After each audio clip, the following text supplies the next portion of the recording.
Today we have an exciting course on the mystic priest Bartholomew Holzhauser, and he had visions of the entire span of history from the time of Christ until the end of time with the Antichrist, based on the 7 churches in the beginning of the book of Revelation. So today we're going to look at the Catholic mystic Father Bartholomew Holzhauser, who died in 1658.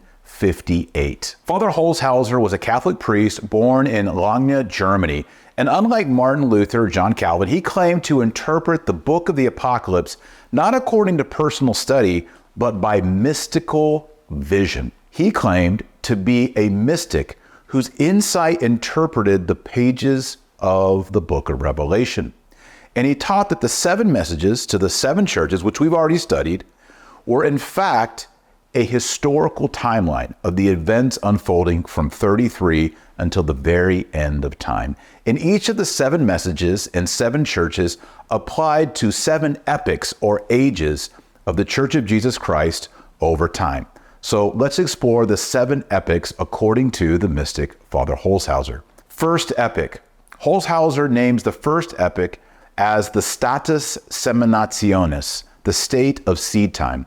It is a time period from the preaching of our Lord Jesus Christ and his apostles until the martyrdom of Peter and Paul under Nero in around the year AD 67 or 68. The second epoch is the period that he calls the status irrigationis, the state of irrigation. It's the period from the death of Peter to the conversion of the Roman Emperor Constantine, who died in 337. The third epoch is the age of status illuminationis, the state of illumination, and it traces the time of imperial Christianity under the Emperor Constantine to the Emperor Charlemagne, who was crowned Holy Roman Emperor in 800. The fourth epoch is the status pacificus, or state of peace, and it's the era from the time of Charlemagne to Martin Luther, the Emperor Charles V, and Pope Leo X. This is the decadence of the papacy, the fracturing of the empire, and the arrival of Protestantism and schism, bringing an end to the era of peace. The fifth epoch is the status afflictionis, the state of affliction. It is the arrival of Martin Luther, the sack of Rome, and the subsequent dissolution of European Christendom. It's a time of true affliction. The fifth message of the Church of Sardis speaks of this post-Lutheran epoch. For example, being alive, thou art dead, strengthen the things that remain, observe and do penance, thou hast a few. And as we saw in our previous units on the 7 churches, this time corresponds to the Babylonian exile of the Jews. The sixth epoch is the still future status consolationis, or state of consolation. It corresponds to the Old Testament 6th epoch of the return of the Jews after exile and the rebuilding of the temple and the return of the Davidic prince Zerubbabel and the installation of the holy high priest Joshua. In Holshouser's vision, this epoch, which is still future, will be signaled by the end of exile for the Catholic Church, and like Jerusalem, the church will be rebuilt. This will include the arrival of the great monarch, like Prince Zerubbabel, who will be the great French monarch, and the Holy Pope, who will be like the Holy High Priest Joshua. This age of consolation will last until the birth of the Antichrist. And that brings us to the 7th and final epoch, and this final stage is the status desolationis, the state of desolation. It begins with the birth of the Antichrist, and it lasts until the end of the world. This is the age of the great apostasy, when all the nations will abandon and deny Jesus Christ. And Christ accuses this age, if you go back to the book of Revelation, as being lukewarm. He vomits these Christians from his mouth. Lukewarm Christians will be rejected by Christ, and the Antichrist will begin his cruel persecution to test the church. As you can see on this chart, Holshouser associates each of the 7 epochs of the church to the 7 church messages, and you can also see how each of these correspond to the different 7 Old Testament epochs and the other parts of the Apocalypse.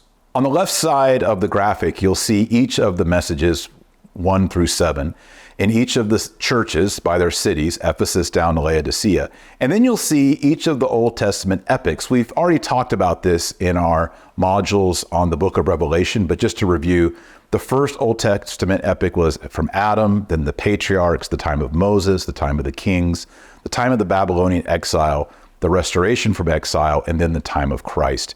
And then next to that, you can see the Holshouser epics that I just named. The apostles to Constantine. Thirdly, Constantine to Charlemagne. Fourth, Charlemagne to the Reformation. Fifth, Reformation to the Restoration. Sixth, Restoration. And seventh, the Antichrist and the second coming of Christ, as well as the dates next to those, and then the different status or names that Holshouser applied to each one.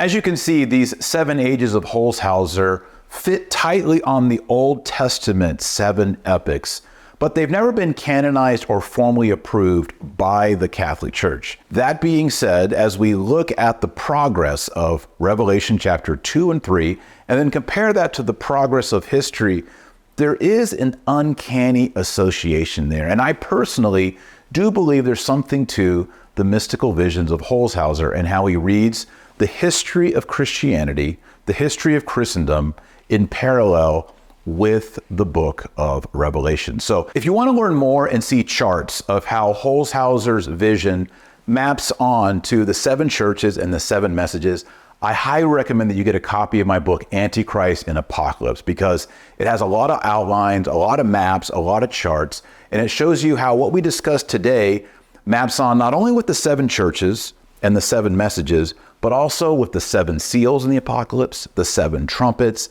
and the 7 plagues. Lots of interconnectedness here. So check that out. I think you'll find it very helpful. And now we're going to move on to Our Lady of Fatima. We'll look at the 3 secrets of Our Lady of Fatima from an apocalyptic point of view. So let's get started.